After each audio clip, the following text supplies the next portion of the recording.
know what time it is. It's time for BloodHorse Monday. Welcome in. Thanks for starting your horse racing week with us. He's Sean. I'm Louie. Back with another edition of this thing. 57 editions of this, young Sean. Growing up in Michigan, I played ice hockey. I wore the number 57 actually as a tribute to a family member. No one else wore 57 because it's not a hockey number. But I didn't play like a linebacker. I was kind of a finesse player. Does that surprise you? I look like a linebacker, don't I? Yeah, a little. Yeah, like... I wouldn't take a second glance if I saw you out there playing a linebacker. Well, yeah. So I'm not the biggest hockey fan. Yeah. Which number ranges are they typically in? Generally, you see guys 0 to 20. Okay. And lower numbers. Now the kids, literally everyone younger than me, the numbers don't matter. Like they wear whatever they want in the 80s and 90s. You get, the Connor McDavids are wearing in the 80s. I mean, you Sidney Crosby's in 87, that kind of thing. Yeah, we opened with hockey. How about that? That's true. Sidney Crosby's 87. That's the one hockey player. You know one number. There it is. Yeah. So before you had to be like the GOAT to wear a weird number. So Gretzky 99, GOAT. Mario Lemieux 66, GOAT. Like those were not things that just dudes did. Steve Eisman played for my favorite team, the Red Wings, for years. Wore 19. That's what men did. You understand? That's what men did when we were a proper country. No longer a proper country. But, as far as jersey numbers. Tell that to Canada. I see the gold medal in our pocket. You mean 2 of them. How about that? Yeah, all right. So, sorry, Woodbine. All right. So, you were a busy man this weekend doing Sean Collins things. Yes. Fountain of Youth on Saturday. Revel on Sunday. But before the Fountain of Youth, of course, you were also at a training center. Yes. Okay, because this is your life. You're like, you know what? I could stay. I could have a cup of coffee and hang out at my hotel till 9 a.m. But you know what? Instead, I'm going to drive 45 minutes to watch some horses run around in a circle. That's my man, Sean. That's why he's on this show. Watch Ben Tornado grease for 5 furlongs and Scottish. Is he still gigantic and very talented? Yes. Okay, good. All right. He's looking good. Irad was on him on Saturday. He's feeling good. I got She's So Spicy. He's back at the clinic and good to go after her little infection that she had. More galloping than working kind of thing, or what? Yeah, I think. Is she stretching her legs? Yeah, Jose said they'd probably get her back on the work tab in the next week or so. If things continue going the way that they are, so we'll see her probably at Keeneland is going to be the target for the Giants Causeway Stakes now. And then Scottish Lassie's getting back going too. I got to talk to Jorge Abreu quite a bit about her, so she's getting back into the swing of things. Probably on the work tab by mid-March for her return. So it's good morning. I've made the most of that morning. So I appreciate that very much. You're at that Fountain of Youth. We'll talk with Brad Cox first. Then you'll hear Frank Angst. He'll join us. He'll react to Brad and some of the Derby preps that we saw. But then we'll hear his interview with someone who's been on the show. So now he's a friend of the show, Eric Hamelback, who is the CEO of the National HBPA, their conference this week. I got to interview Jinx Fires, who they're giving the Lifetime Achievement Award to, great Arkansas horseman, just a couple of weeks ago on the Kentucky Racing Spotlight, a show I do here in the Louisville market. And guys like Jinx are just such a nice, I could talk about him for an hour. You're at the Fountain of Youth, though. Commandment does what we wanted from Commandment. He gets pushed in a serious way at the end of that race as well. I think we saw so much of what we want to see from a pair of Derby contenders in both Commandment. We'll talk to Brad Cox in just a second. But Chief Wallaby as well, second-time starter, did all of the proper things I thought really showed well here. Tell me if you've heard this before. Fountain of Youth, Cox over Mott.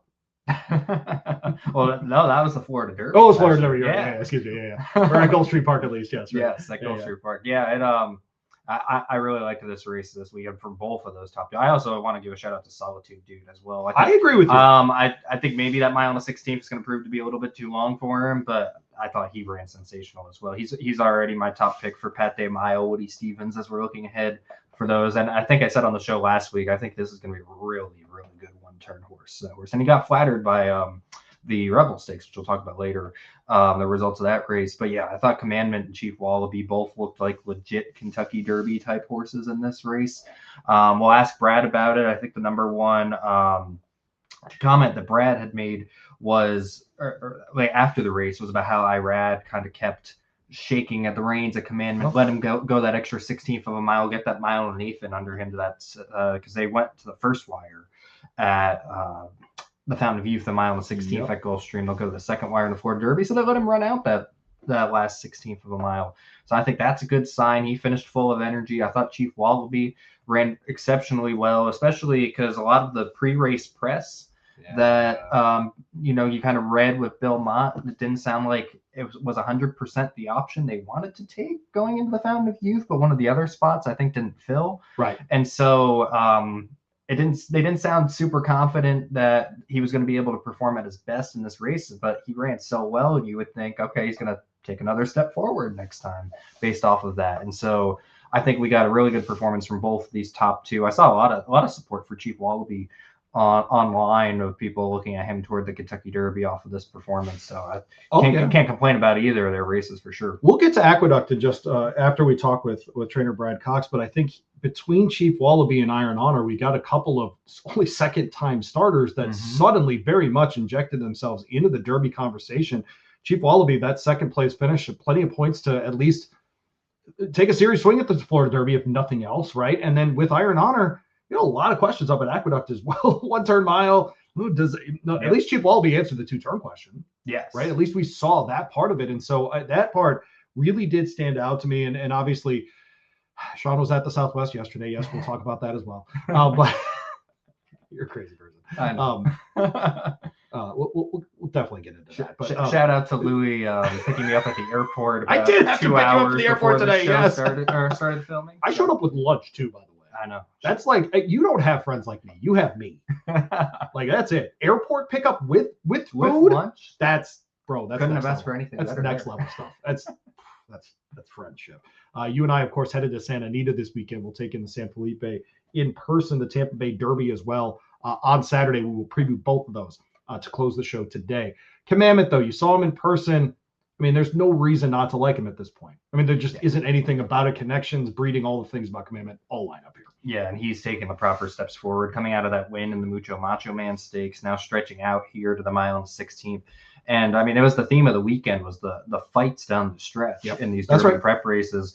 And so to see him come out on the winning end of one of those fights down the stretch, to see him show the heart, and I'm probably going to end up saying this about all the rest of the horses we talk about today too, but showing the heart to fight on, keep battling, and just make his way up there to get that victory. That's got to be very encouraging moving forward. Of course, Commandment, a son of Into Mischief, but out of an orb.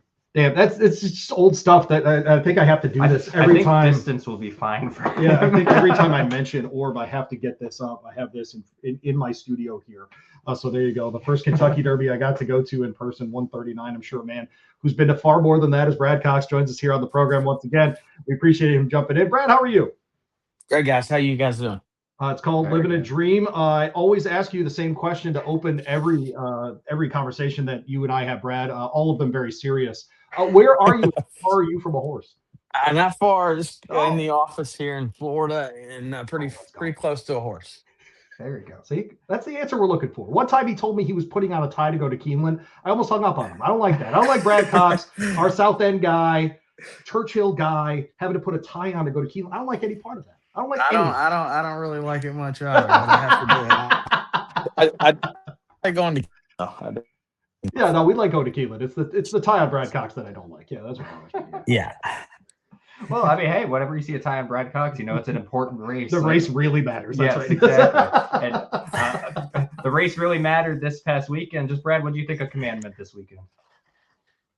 I thought he was very, very good. Obviously answered some questions with distance. We never really know. We gradually stretched him out 3/4, 7/8, 1-turn mile, but responded really well. I thought he was, had more left in the tank. He don't know exactly what he was doing there late in the race. Kind of leaning out a little bit, looking. I think it was the lights. They clicked the lights on at the finish line there, and they were fairly bright. And he kind of looked at those and stuff. But it was encouraging to see him gallop out well, and obviously gives us the confidence to press forward with running a 1 1/8 next time, and then hopefully the 1 1/4. I saw a lot of comments after the race about Irad kind of after the finish line, letting him run to that second wire there, kind of essentially getting that 1 1/8. Was that planned? Was that something that Irad just felt like was going to be beneficial in the moment, or was that something that you were looking for? No, it wasn't planned.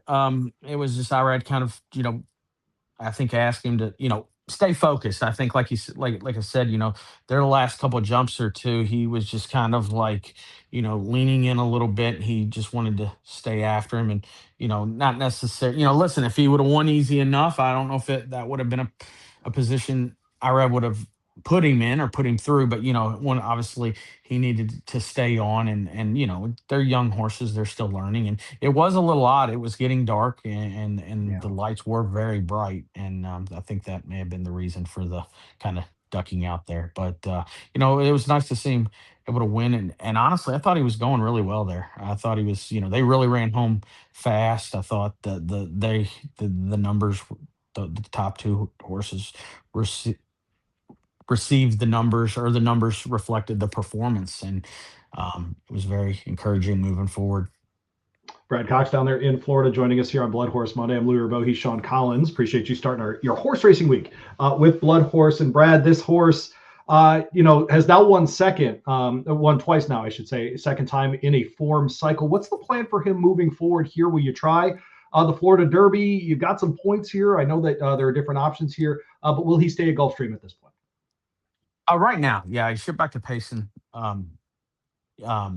Saturday, Saturday night, I should say, and came out of it in good order. So he'll train here. We'll look at the Florida Derby, and then if we felt like we needed another week, I guess we would look at the Bluegrass. But right now, I mean, he came out of it great. He's a stout, strong horse. He doesn't puck up after his races or anything. So I don't see a reason to feel like we need an extra week. But anything can happen with these horses. So I think Plan A right now would definitely be the Florida Derby, and Plan B would be the Bluegrass if we felt like we needed another week.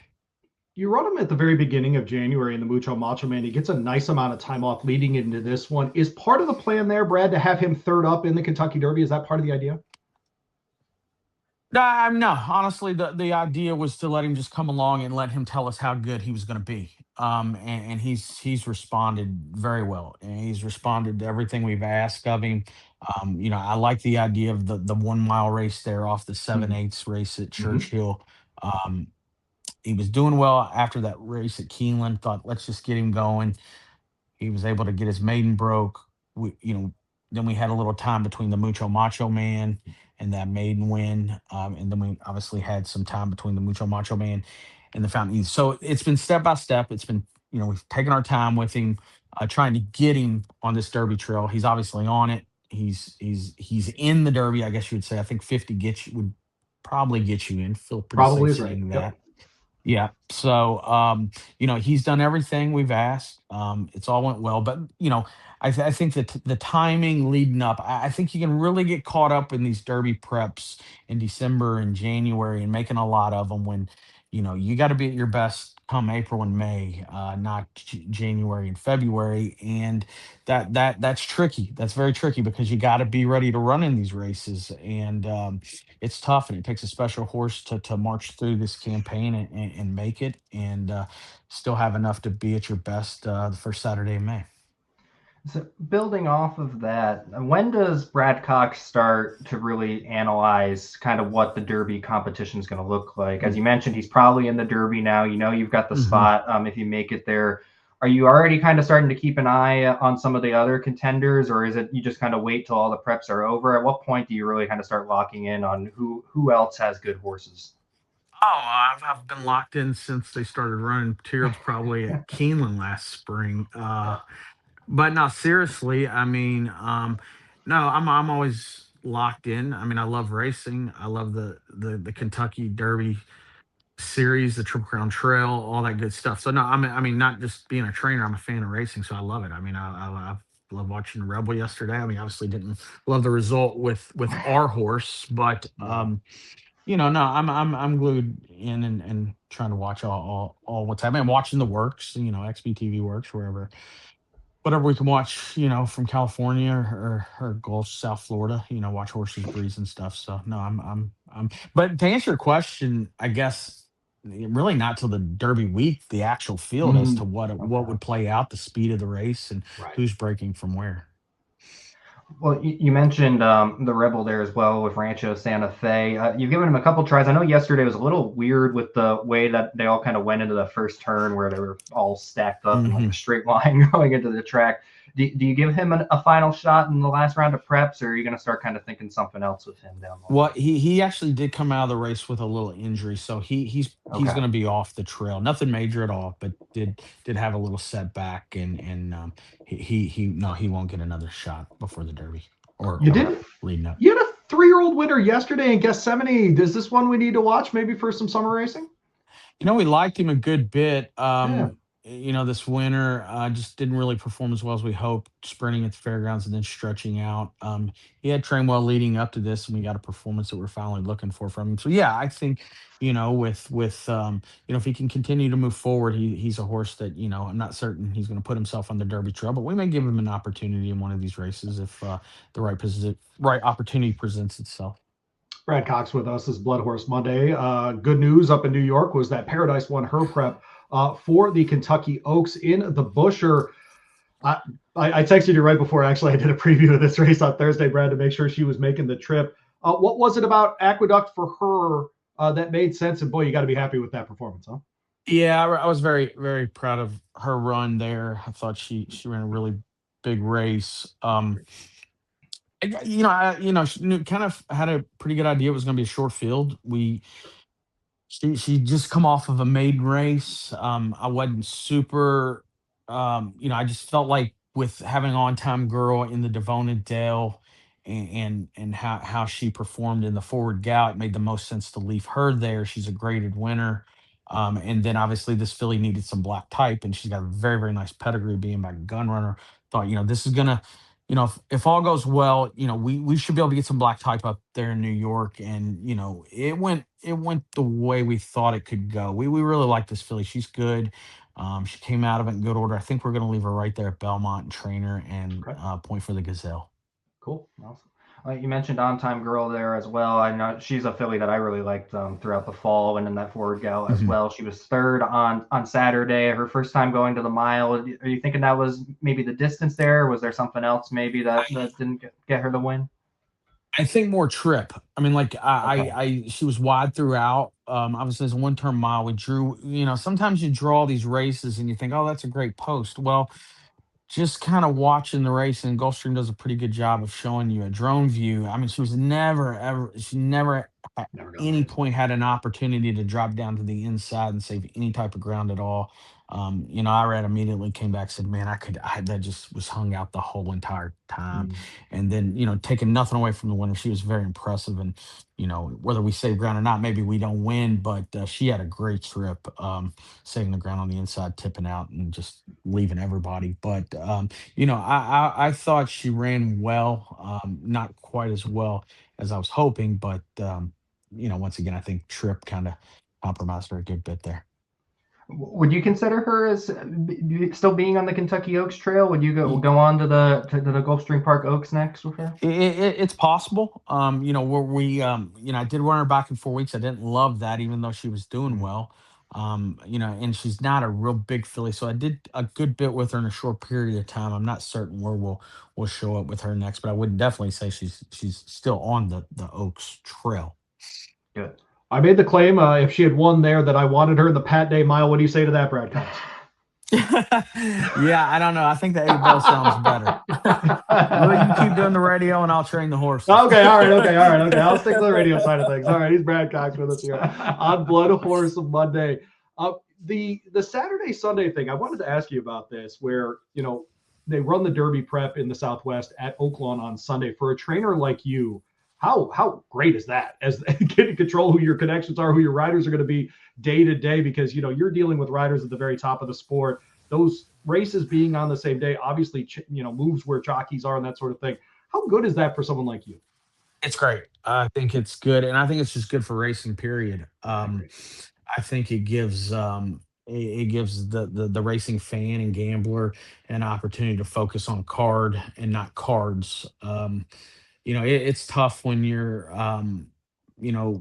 Saturday we're at Gulfstream. I mean, we had runners in New York and in Fairgrounds and Turfway and Tampa and Oaklawn, and it was a lot to watch. But come Sunday, it was pretty easy to focus on Oaklawn. We had plenty going on there, and I think it's great. I think we need to.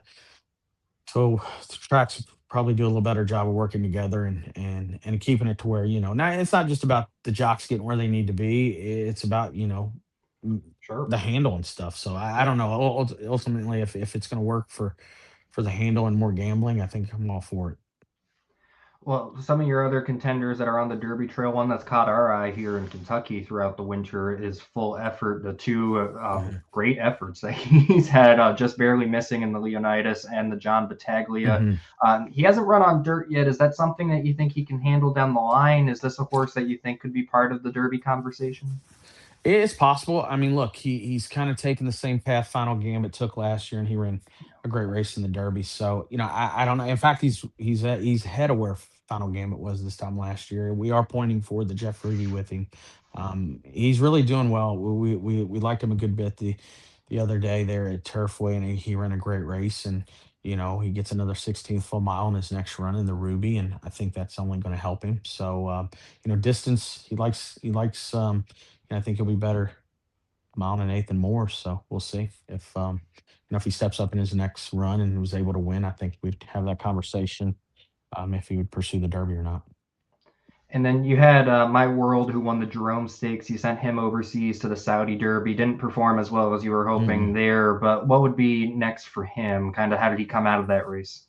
We're going to back off of him a little bit. I'm not saying that he wouldn't show up in a Derby prep at some point, but we're going to get him checked out, give him a good once over with the a vet, and just make sure everything looks good out of Saudi, and go from there. He just kind of left his race in the paddock. He got extremely warm. He wasn't bad, but he's just kind of really wasn't handling the heat that day that very well, and just didn't fire at all.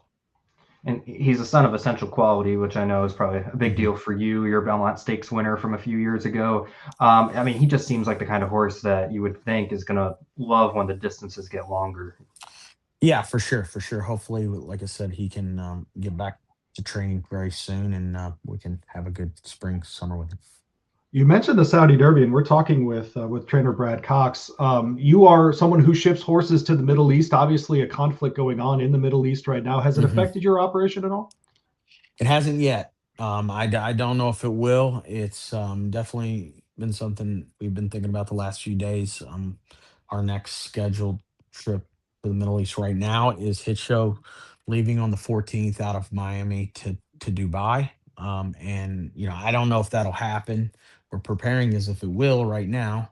Okay. But we'll just kind of monitor things and see how things unfold over the next few weeks. All right. Well, he's trainer Brad Cox. He's going to keep training horses. I'm going to keep hosting radio. I think that's what we agreed to on the show today, and so we appreciate him jumping on. There you go. I got one question here for you, Brad. One final question. Here we go. Because we're talking Mind about of Sean the Collins. You never want to get deep in this. Yeah, here we go. Well, we're getting close to the Derby. You're a Louisville guy. Give us one funny story, one that from before you were a trainer, some old story that you have from the Derby. Did you say funny story or just a story? Porta-John sprinting, Porta-John sprinting, Porta-John sprinting. Oh man, please happen. Anything, Brad. Anything. Yeah. Just like a memory. Yeah, any kind of random memory, funny story that you have from back before you were really kind of involved in it. Wow, there's a lot of them. I think probably one of my biggest takeaways being I'd say maybe being young and being on the backside was just like the presence around Wayne Lucas's barn, or like just the atmosphere around Wayne Lucas's barn prior to the Derby, just like how nice it looked, and like it was so quiet, and there were like maybe 2 or 3 Derby horses going to march out of that barn in a few hours. That was probably one thing that was pretty cool thinking back, when I was younger. Yeah. It is something on our side of things, on the radio hosting side of things, Brad, that we do notice when we come to your barns are the ones that are organized and have their stuff together. We can definitely tell for sure. So I noticed that about Wayne's operation as well when he was with us. So Brad, appreciate it very much. Enjoy the weather down there as it rains enough. We actually are building an ark as a family tonight because it rains so much here. So Brad, be well. We'll talk to you soon. There you go. Brad Cox with us here on BloodHorse Monday. Appreciate him jumping in on short notice. By short notice, I mean he had a really good weekend, so we asked him to be on today. Exactly. I love that I have a question with Brad, and I also love that he suggested I just stick to my job and stop telling him who should be in the Pat Day Mile. Exactly. Yeah, that was nice. I like that. Yeah, I like that a lot. And he's probably correct there too. You He's should probably you should right. probably He's say like, I like that. the 8 bells. It's like 8 bells good too. All right, I like the 8 bells. Well, yeah, man. So Commandment, Paradise, On Time Girl. Just I mean, so many. It's amazing when we had John Ennis on last week, and he said out loud, and you heard Brad talk about it. Like on Saturday, he's watching races at what, 7 tracks? Yeah. Okay, right. Okay. So, and I'm not exaggerating. I think it's fairgrounds. Yeah, I think it's 6 or 7. And Ennis is like, I don't know how they do it, because Ennis is at Turfway, and that's where his horses are. Yeah. Right. That's what he's doing. And I'm not picking on John Ennis. That's what he's doing. Right. And then Brad's like, yeah, it was a little difficult to watch the races. It's like, get people to Oaklawn on Sunday. You got to do the double. Mm-hmm. Yes. I have a sense you really agree with me on that. Yes, that it's a great thing that they let the Saturday Sunday thing. And I think Brad brought up a point that we should have brought up, but that he's bringing it up is a good thing too. And when we talk about, and we're about to hear from Eric Hamelback from the National HBPA, and I think this is all a theme. What do we hear? What's the number one question about racing right now? How do we grow the sport? How do we do this stuff? Brad Cox is thinking about wagering. Yeah. That's a good sign for the sport. That a guy who's on the training side of things is thinking about how do we get more dollars into this thing.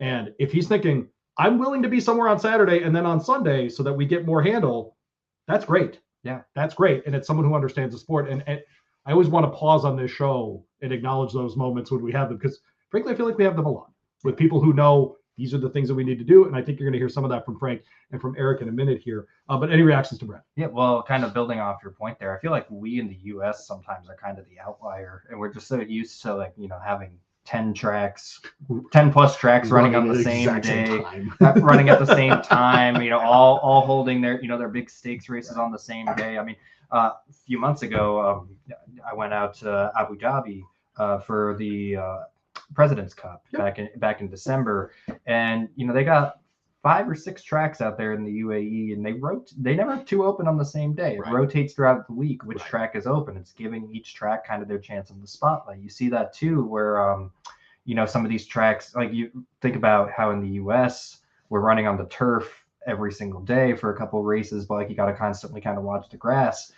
Over in Europe, you're looking at where kind of they run one race one day here, one day there, and it gives the track kind of a time to bounce back. So you can run, the 6, 7, 8 races in one day on the turf course over there, because it'll have a couple days to bounce back before it comes back around. And they're smart enough to go to other tracks like Wolverhampton and stuff that are largely synthetic tracks. Yeah. Right. So they literally give everybody a day off when they go to places like Wolverhampton, whatever. I'm using Wolverhampton as an example, but like those kinds of places, and they give the tracks an actual full day off that way. Yeah. Right. And so we're kind of like the outliers sometimes with that, where we have everything kind of loaded onto the same days, versus a lot of the other countries or areas of the world.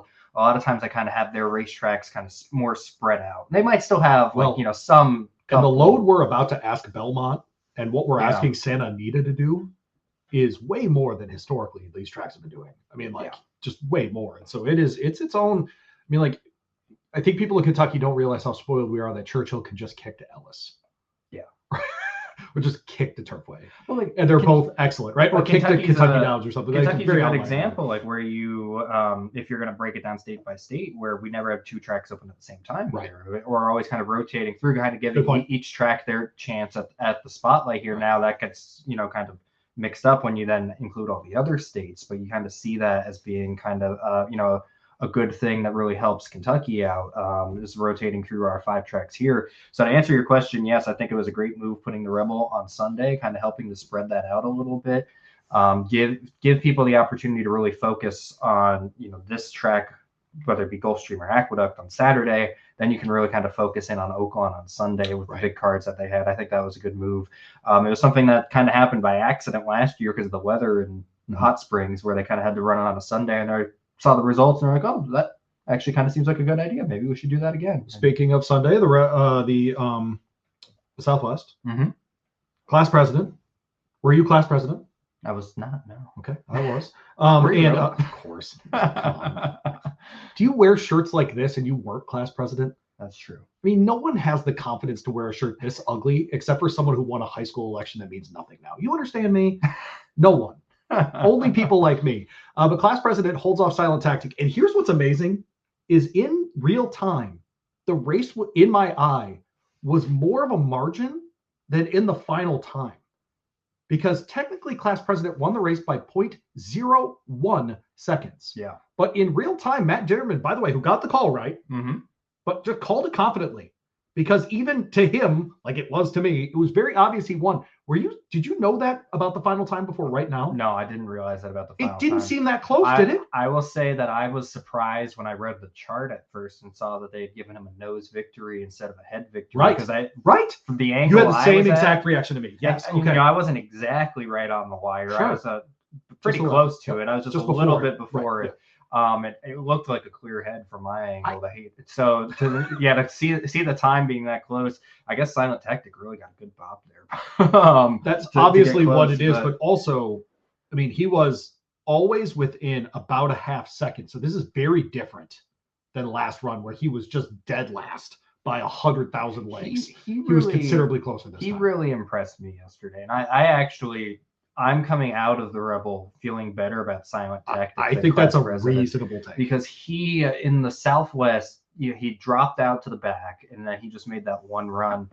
I mentioned it when we talked to Brad. It was kind of weird how they entered that first turn where there were 7 horses stacked across the track. And because of that, since he was in the back, it allowed him to kind of just instinctively move up in the field a little bit more, just because everybody else had to slow down and cut over. And he was just already there. So he was able to gain a couple spots off of that. And he was racing in mid-pack a little bit closer than he had been last time. And I think he, around the far turn, Christian Torres kind of had to wait a little bit to get some room because Strategic Risk was coming up outside of him. And he was able to sit, and then he was able to still make that run. And I kind of think if he didn't have that moment where he had to sit and wait, if he could have sat back, launched, and then caught Class President by surprise and shot past him instead of, kind of pausing and then having to rebuild. How much you thought he was going to pass him in the stretch? I thought he would. I did too, right? Yeah. That's why the only thing I'll push back on that you just said, because I largely agree with you.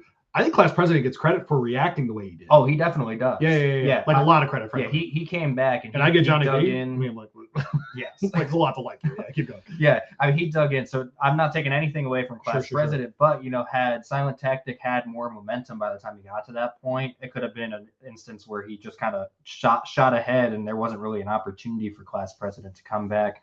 Versus Silent Tactic, had been kind of sitting there and wasn't necessarily at the same speed or the same momentum he could have been at that point. That's what I'm saying there. But yeah, Class President, when you're looking ahead toward the Derby, you want to see a horse that has that fight and has the ability to, kind of show that determination, fight off other horses. And he took it to litmus test fairly early in the far turn there too. Yes. And not only did the work, and he did the work early, and he did the work late. Exactly. And so there's nothing to be upset this early in the year usually aren't like that. Yes. Exactly. By the way, good weekend for Uncle Mo. Yeah. It's one we talked about with Eric. Cool if he could get like Class President here, On Time Girl is out of an Uncle Mo dam, and it's just a good weekend for him, and it's one of those names I feel like I don't know where it went. just bad luck, I think, mostly, but it was a really, really good weekend for Uncle Mo. Brad Cox is texting me. Should we read that on air? Depends what it is. Okay, all right, no, not too bad. Thank you, is all. Okay. I think if I put that quote out of context on Twitter, you stick to hosting radio and I'll stick to trading horses, it would look terrible. Yes, but it's also just funny. I mean, it's also just a great line. Exactly. I'm very close to putting that on Twitter. It's just an out of context. I'm gonna start using that. I'll trade horses. The quote of the day. All right, so we've gone through the two Southern preps, if you will, and then there was New York City. I talked to Bobby Hall on the Horse Racing Happy Hour on Thursday, and we talked through this race, and he said something very interesting about Iron Honor, which was he was training so well that Chad Brown was like, I just got to get this horse on the track. Okay, and that's why he made his debut when he did. They actually weren't wanting to do that at that point, but he goes ahead and he wins his debut. He gets a 90+ buyer as part of that, whatever else. Okay, so he comes back in this race after some time off, and the reason I asked Brad about the timing with Commandment, hey, are you doing this so he's third up in the Derby or whatever? He's like, no, that's not what it is. Iron Honor, I think, is exactly what they're doing, because he breaks his maiden in December, and they could have brought him back in January if they wanted to, in allowance company, whatever. Now, I think this was the 1 mile spot. He's super talented. This one always made sense. And so that way it makes a fair amount of sense. What I do like about his race here, I'm fascinated by this horse. Almost called him a kid. I was just hosting radio. He's a kid. He's only 3 years old. I was hosting radio talking about basketball. Not even 3 years old. 90 minutes ago. So by Nyquist, blame mare. Mm-hmm. Distance not going to be an issue. No, not at all. Fought like crazy in the stretch of his second ever race. He's been on the bench for 2 months. And we know Crown the Buckeye is a good one-turn horse too. And Crown the Buckeye is a competitive, hit the board kind of horse, no matter where he shows up. Ricardo's riding. Ricardo Sanchez Jr. has been spectacular at Aqueduct. All the things add up that Iron Honor actually had a really important run on Saturday. Now, I have always wondered, young Sean, we talk about the preps and which ones are good predictors of who's going to do well in the Derby, right? So historically, the Bluegrass is awesome because horses would just go run at Keeneland in probably like a week before the Derby and then come back and win the Derby, right? Okay. Sometimes less than a week. The Wood Memorial historically is a spectacular prep for the Kentucky Derby, except that the last winner of the Wood Memorial to win the Kentucky Derby is Fusaichi Pegasus in 2000. It was a spectacular prep in the 1900s. Boom. Okay. But since then, since the turn, obviously with the emergence of Baffert out west, you get the Santa Anita Derby as a very important one. He sends good horses to Arkansas as well. And then we think of the Florida Derby. Those are like the three that we really key in on. Ironically, for example, the Fairgrounds great for the Oaks Trail, not as great for the Derby Trail. It just is what it is. I don't know why. It doesn't kind of matter. But what I'm getting at with Iron Honor is I think what we do because of that Fusaichi Pegasus stat is we throw out the New York route as ever going to produce a good horse. And I don't want to do that on this show. I want to give an Iron Honor as much credit as we should for winning that race the way that he did in his second start ever. Yeah. Sub 138 at Aqueduct is very fast over that surface. All the things. I'm actually incredibly intrigued by this horse, and I'm very excited to see him in the Wood Memorial at Mile Day. I think he's going to be great. Yes. I think, the last couple of years, ever since they switched the Gotham from the mile and eighth down to the mile, it's been questionable because, 50 points to winner that's running a one-turn mile. Totally. It's a completely We've different. asked this question about the Devona Dale for years. Yeah. Right. But it's a completely different animal than, what the rest of the Derby preps at this time of year are. And we've seen over the years where the winner of the Gotham has the points, but maybe decides not to run because they don't run well in the Wood Memorial. We've gotten recently a lot of those one-turn miler type horses winning the Gotham. This is probably I think the first time in a while, or at least kind of the major one, where it feels like we actually have a horse who he was running the one-turn mile because he's progressing up the distance and he's going to be good as the distances get up. Fair enough. So I'm more hopeful for him coming out of the Gotham than I've probably been a Gotham winner in a long time, because I feel like he's one that is building. Yes. Yeah, I feel like he's one that's building up. I think he's going to take a step forward at a mile and eighth and then can build into the Derby, which is something I feel like we haven't necessarily seen coming out of the Gotham in recent years. Both of the Wood horses scratched out of the Derby last year, so we didn't get to see them. Yeah. But there was a lot of, frankly, I was very high on Rodriguez coming out of the Wood just because he had all the trappings of a Baffert winner of the Derby. He was willing to go out front, rate, do work late. There were a lot of things about him. It was the best by speed figures. It was the best Wood Memorial since Frosted. I think a lot of Frosted. If American Pharaoh doesn't exist as a horse, I think we talk about Frosted very differently because I think he wins at least one of those classic races. The part with this series, though, and Poster, of course, scratches out as well. But Poster became a bit of a bus horse before he scratched, before the Derby. I wonder if maybe we're starting not to do that because we are seeing horses like come out of the Jeff Ruby Stakes and run really well in the Kentucky Derby. Like, we just need to get over this stuff sometimes. Yeah. And so maybe as analysts, we're actually doing a better job. Yeah, at this point, I feel like it's not necessarily as big of a concern where the horse is coming out of, because if the horse is going to run well in the Derby, they're going to run well. Especially now that the points exist, you're making decisions based off of the points that are available now when you're running these horses.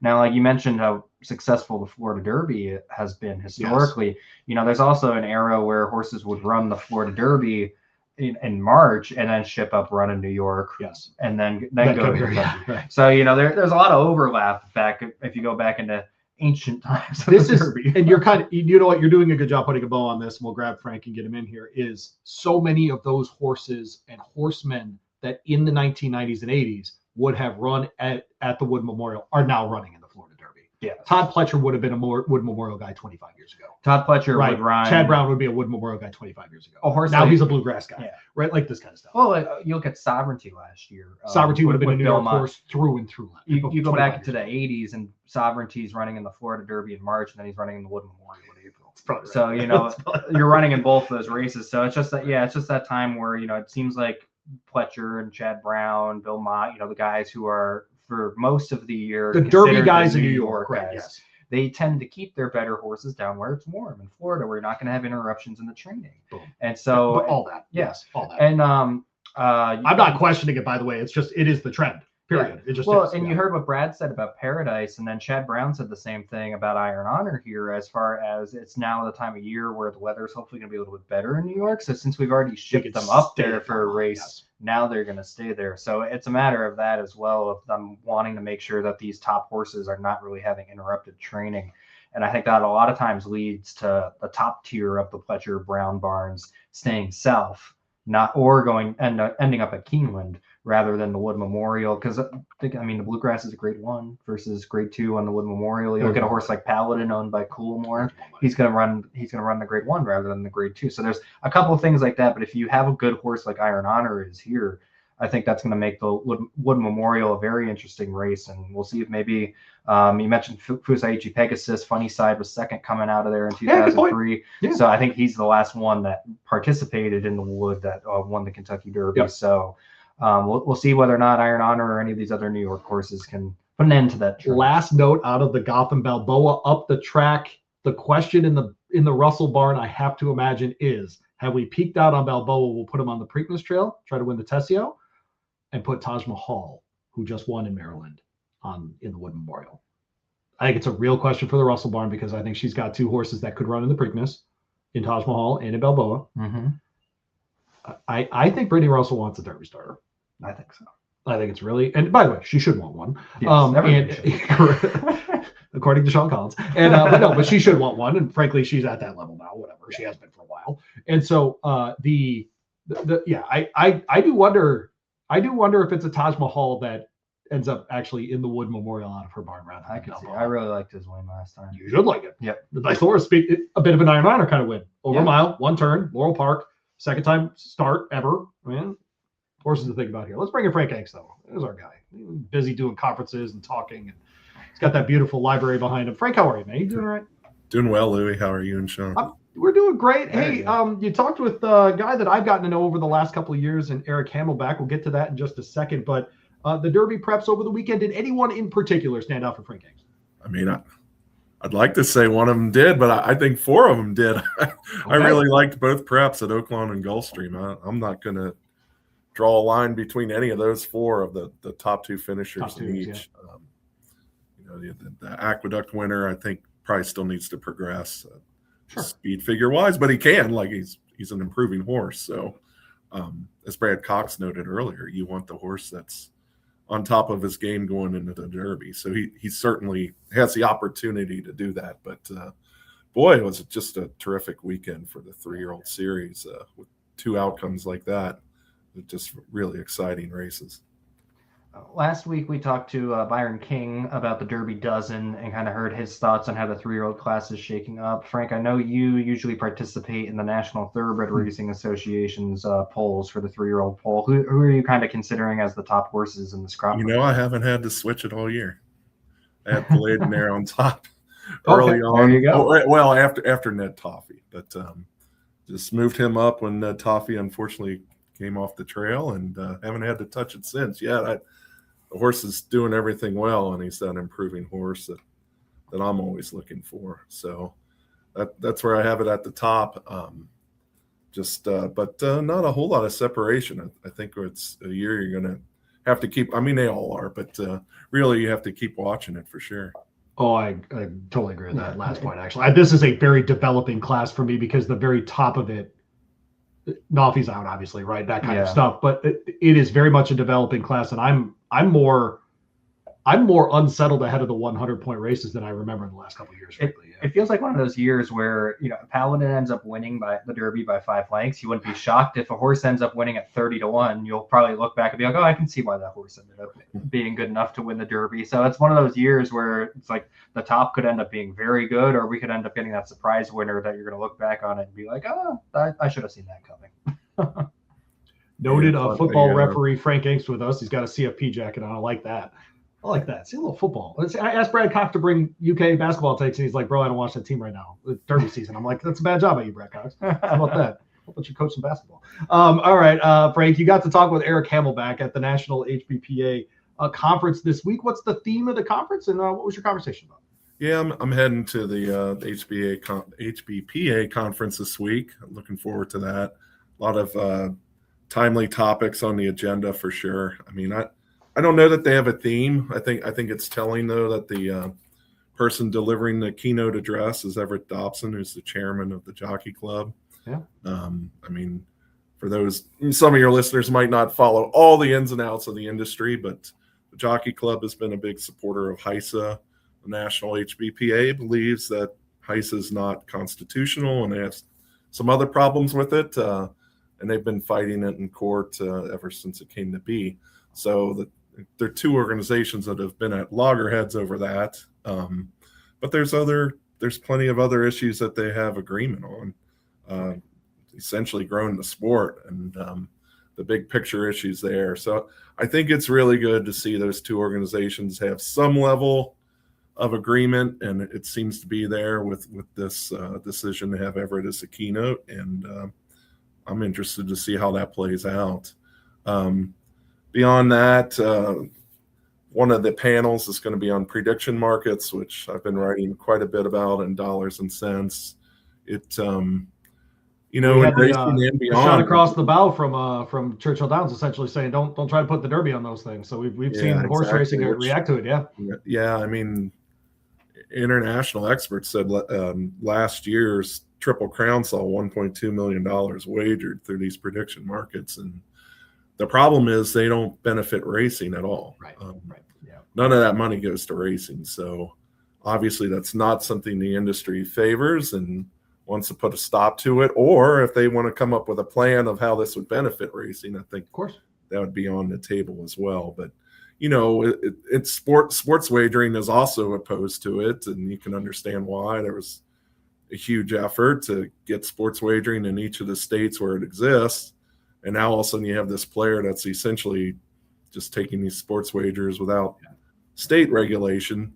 But the one difference there is if the sports themselves don't benefit from sports wagering. Like baseball doesn't get money every time somebody bets on the Dodgers, but racing does. Like that's the business model in racing. So it's really especially important to protect the pari-mutuel product, the licensed products that are out there. So yeah, racing is very big. It's good to see that racing's formulating a plan on how they're going to ensure this doesn't happen. The good news is the Interstate Horse Racing Act pretty clearly defines that you have to have agreements in place to be a legal form of wagering on horse racing. So I think that's probably the biggest tool in the toolbox, and we'll hear what they have to say about that this week. Yeah, it'll be an interesting conversation. I was very encouraged, by the way, Frank, when I heard Brad just earlier in the episode say, yeah, I like the Saturday Sunday thing for handle too, right? Like he's thinking about the gambling side of it as well, which I appreciate. Yeah, I mean there's some potential there, and I think the industry needs to figure out how to market that, because when you look at the numbers, Saturday far and away, no question, is the biggest handle driver. But maybe you could. I mean, we've seen it Breeders' Cup and Derby where you have these 2-day bets, Oaks Derby bets, that type of thing. So maybe if you start tying some of the 3-year-old races together, and some are on Saturday and some are Sunday, more people will tune in on Sunday. I think you can really do it in the spring for sure. Yeah. I don't think you want to take on the NFL on Sundays in the fall and winter, but I agree. Right now, yeah, let's. February is about the deadest month for every other sport. March, you get into March Madness, but even so, I think the spring 3-year-old races, I think there's a real opportunity there to have some of these races on Sunday. Little Gotham Fountain of Youth Rebel pick 3. Yeah, be fun. Would you have hit it? And you know, and maybe until we see that Sunday take off a little bit, maybe you take turns on who goes on Sunday, and you want to develop that. But yeah, it's a great idea. I think there's potential there for that idea. All right, so this is already recorded, Frank. We're going to play your conversation with Eric. Anything before we hear this that might help us ahead of time?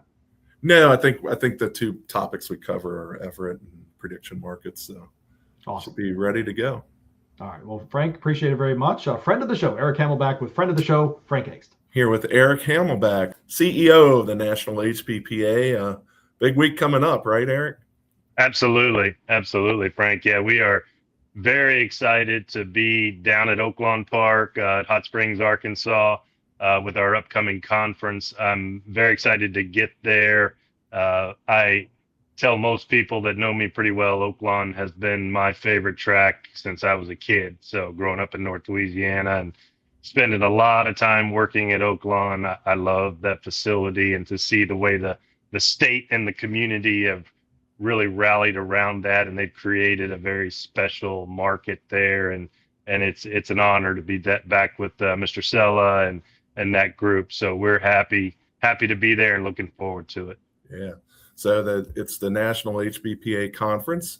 Events are running from Tuesday evening with a welcome reception through Saturday, which I think are some more organizational meetings. But I know BloodHorse, we will be covering some really interesting panels this year on Wednesday, Thursday, and Friday. I went to this at Oaklawn a few years ago. It's really become a nice venue for these types of events, hasn't it? It really has. And I do want to give certainly credit to the University of Arizona and obviously the symposium, because and many times I think our conferences get to work a little bit symbiotically, because as we end the year, so to speak, with their conference, but in a relatively short period of time, from the 1st of December now to the 1st of March, things happen quickly.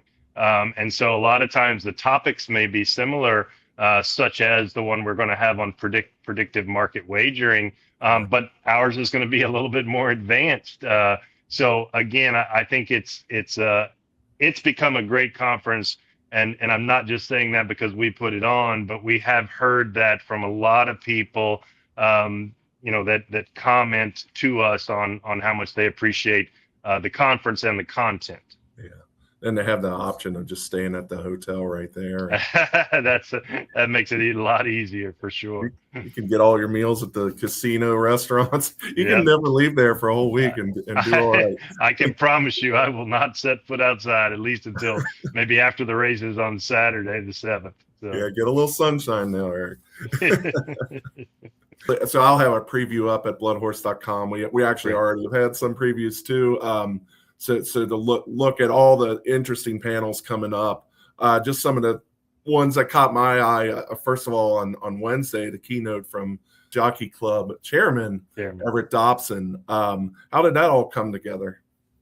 Well, I think that when you look at how racing is right now, and obviously your listeners know that there's conflict at times in the industry, but the reality is we all want to work and collaborate and to get along, so to speak, but really to collaborate and do what's best for the industry.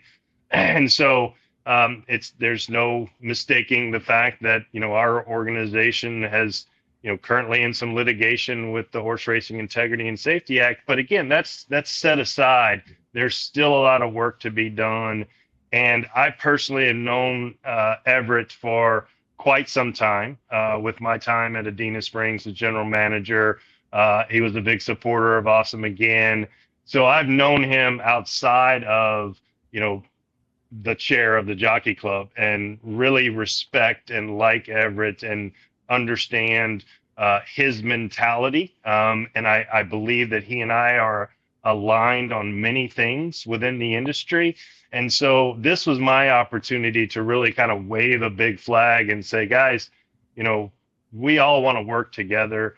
And this individual in particular, I think Everett Dobson is going to be a person who can help bring everything together. And so I really wanted to kind of reach out and talk to him about it. And it, you know, it was we met at the January sales, I think at 24, and then all of a sudden, you know, we kind of fast forward to having different conversations before he really took the reins, and then it just really fed into it. And he said right away, Frank, he didn't miss a beat. He said, absolutely, I'd love to do that. So that made me feel good that it wasn't something he had to, you know, sit and think on for a few days, but he said right away.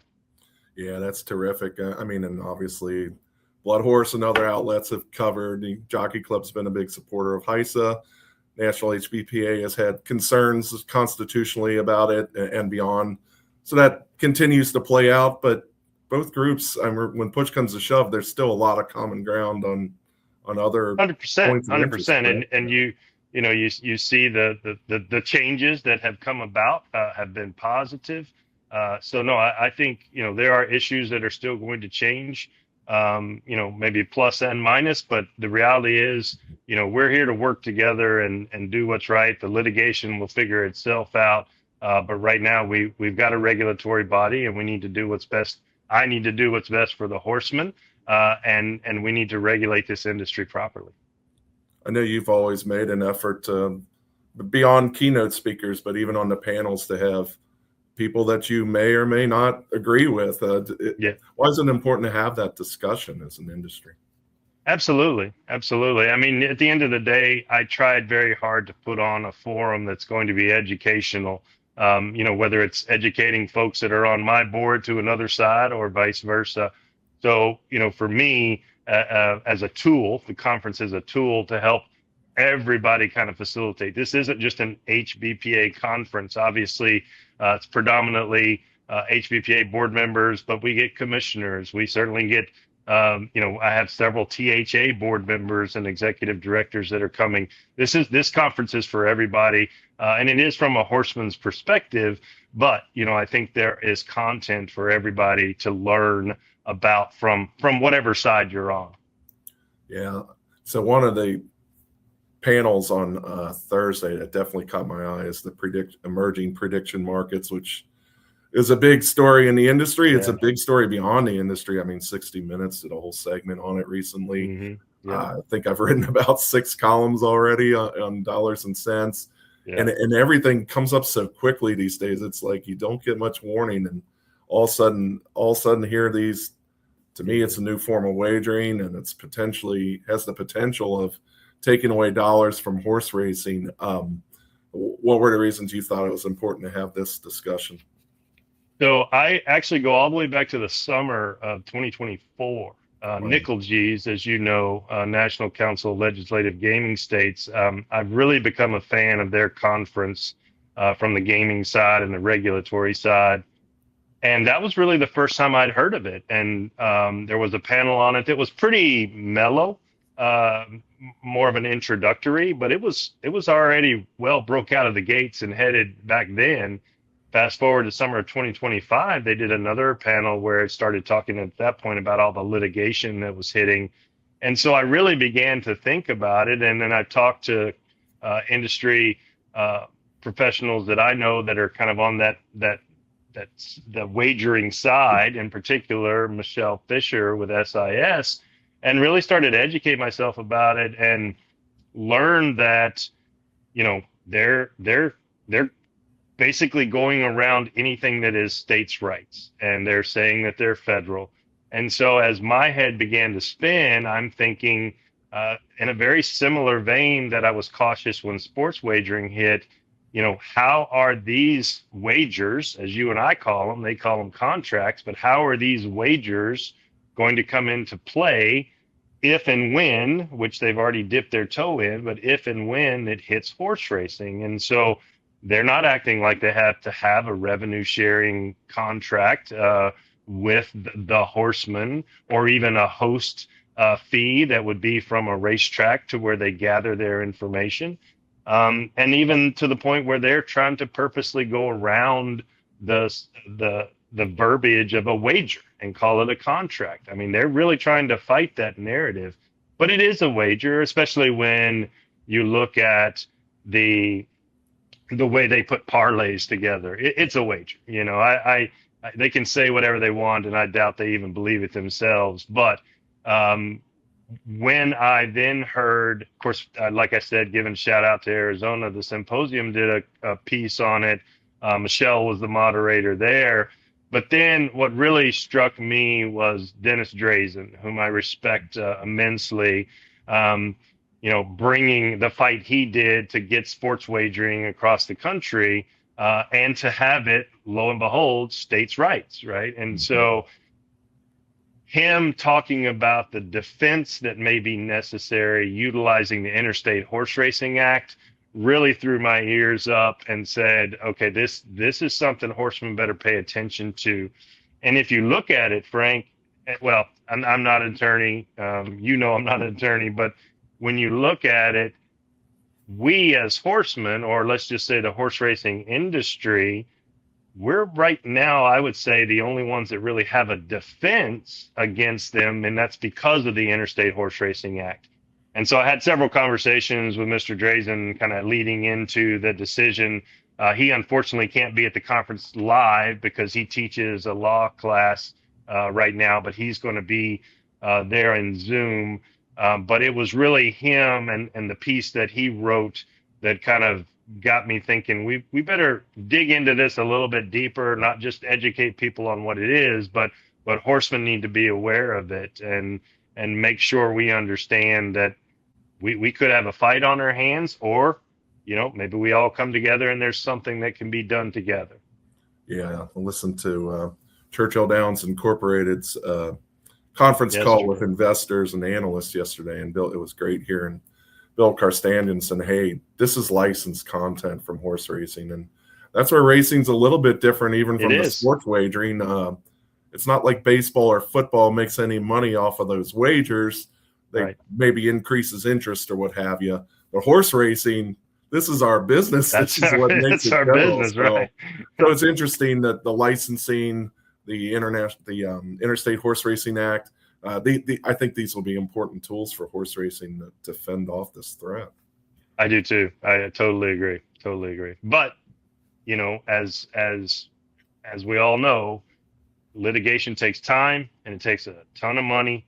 And obviously right now, when you look at Kalshi just alone or Polymarket, they've got a lot of money. They've got a lot of attorneys wrapped up already. So that it's not just as easy as throwing down a lawsuit anymore. But I think we've got to be ready. We've got to be prepared. For sure. And then also Thursday, I think a segment everyone's looking forward to is Jinx Fires is going to be honored as a living legend. Just a really popular selection there. Just how did that come together? What are you looking forward to about that? So Jinx is, you know, he's an icon in and of itself, and you know, maybe a lot of folks don't know him, you know, as a household name like I would, being from Louisiana, but growing up, you know, around him and seeing what he did, and then go to his Derby with Arch. He's just always been that consummate horseman that everybody looks to for advice, everybody looks to for knowledge, and he's always there for you. And he, you know, maybe doesn't have the same accolades from wins as a Wayne Lucas, but when you look at that stature, that's how many people see Jinx Fires as well. Just an honest horseman, does things the right way, and is there to give his knowledge away. You just got to ask. And so, you know, and for me, he was one of the inspirations for me to play polo. So he's a big polo player back in the day. And so, you know, it's an honor for me to give that. And it comes about, just to answer that part of the question. Typically we look to where we are with the conference to honor somebody. And then that's how the name starts swirling around. And Jinx, quite frankly, was the only name that hit the board on this one. Wow. Yeah, I mean, there are so, and it'd be great to honor Jinx, But I mean, there are so many important horsemen regionally and even the specific tracks that they deserve to be celebrated, because it really is what makes racing go on a lot of levels. Absolutely. And Judge Walmsley, the president of the HBPA, there in Arkansas, he was a living legend recipient last time we were in Iowa, Alan Poindexter. So, I mean, again, names that may be familiar to those of us really in the industry, but maybe not that highlight name for those outside the industry. We want to make sure they know how appreciated they are within the industry. That's terrific. For those who can't make it out to Hot Springs this week, will there be some options to maybe see these panels on video down the line? Or yeah, absolutely, Frank. What we do is we film every panel, and honestly, the only reason I don't do it live is just it's a very expensive process. So we film all the panels, and then Dennis Blake is great. Once the conference is done, he goes through, cuts them up, and puts them on YouTube, and then we post them to our website. We've been pretty good about blasting out an email, at least to our distribution list, when they're ready. And then you just go to our conference toggle, and then you can go through and actually all the conferences that are mostly still up there now, and you'll be able to see the panels. The only reason a panel wouldn't be up there is if something were to happen with the video at the time. But other than that, each panel will be up there.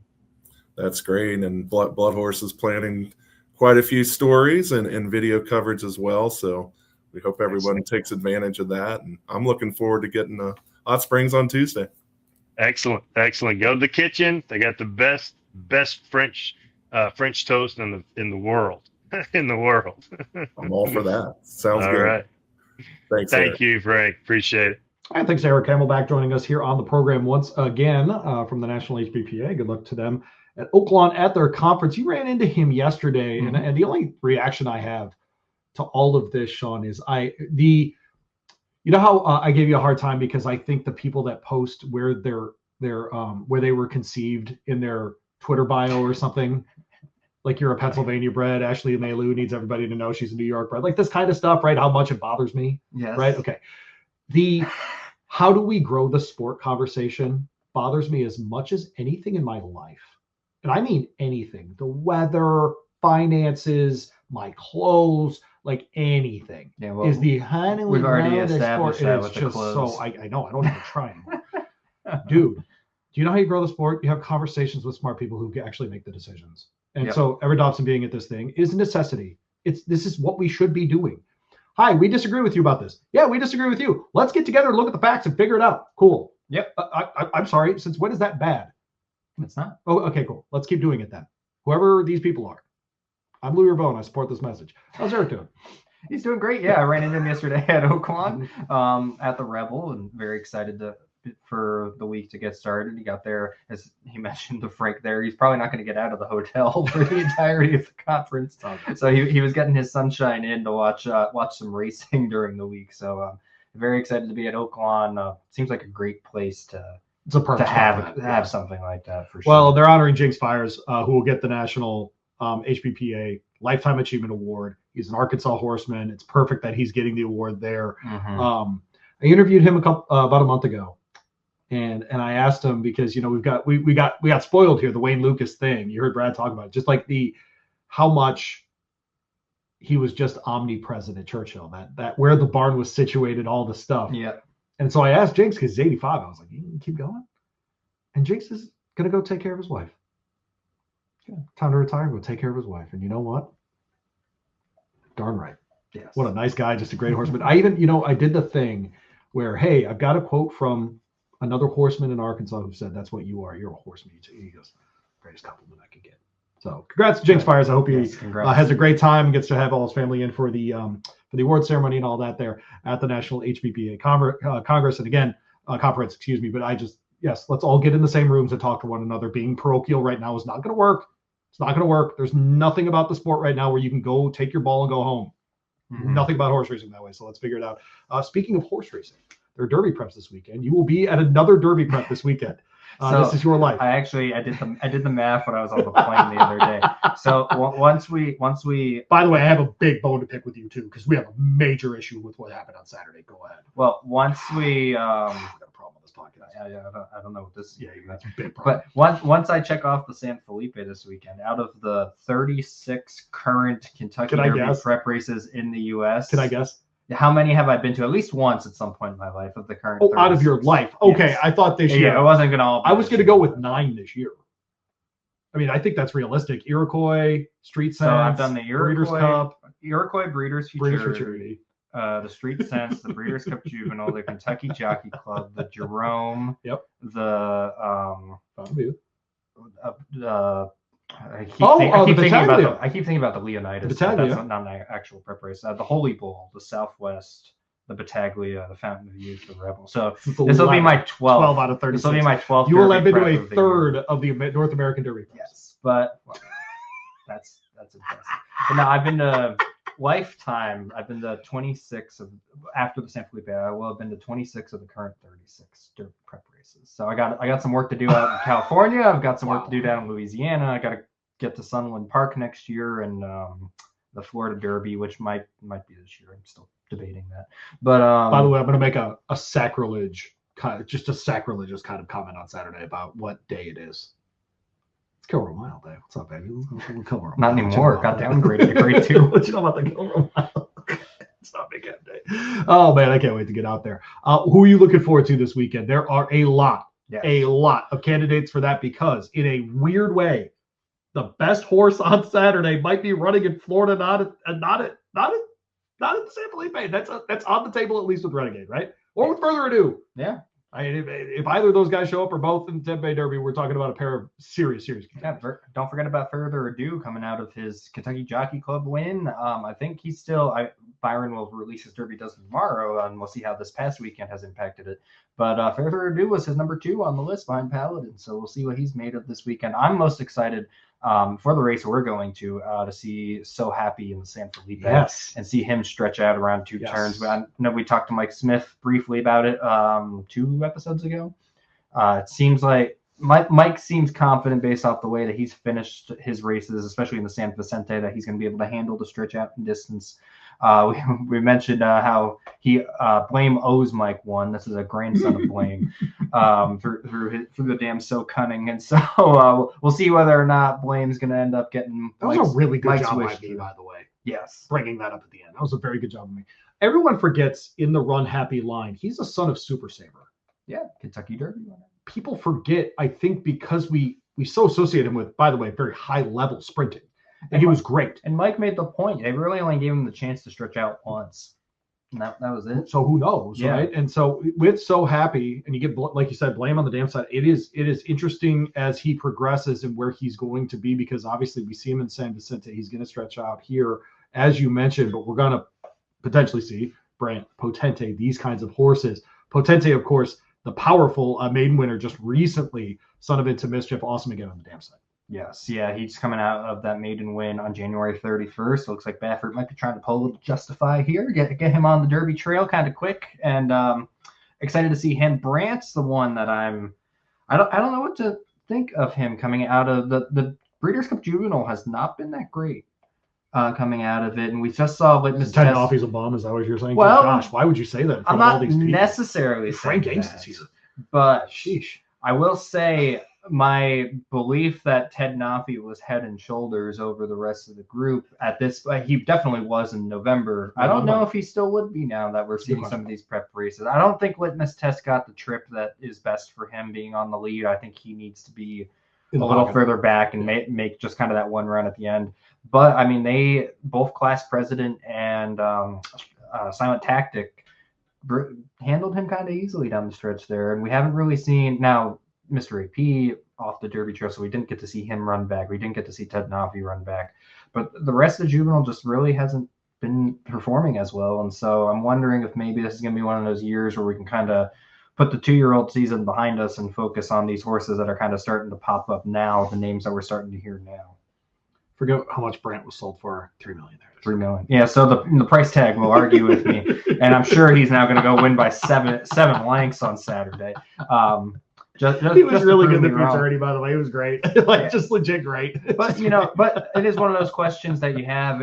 I'm sure he's going to take a lot of money. I'm sure he's going to be the favorite come race It's time. Baffert and Pratt on a Saturday at Santa Exactly. Anita. Of course, But, he's going to get money. For me personally, this would be one of those times where I try to beat him because fair I enough. think some of these, you look at, if So Happy can stretch out, if Potente can be good and stretch out as well.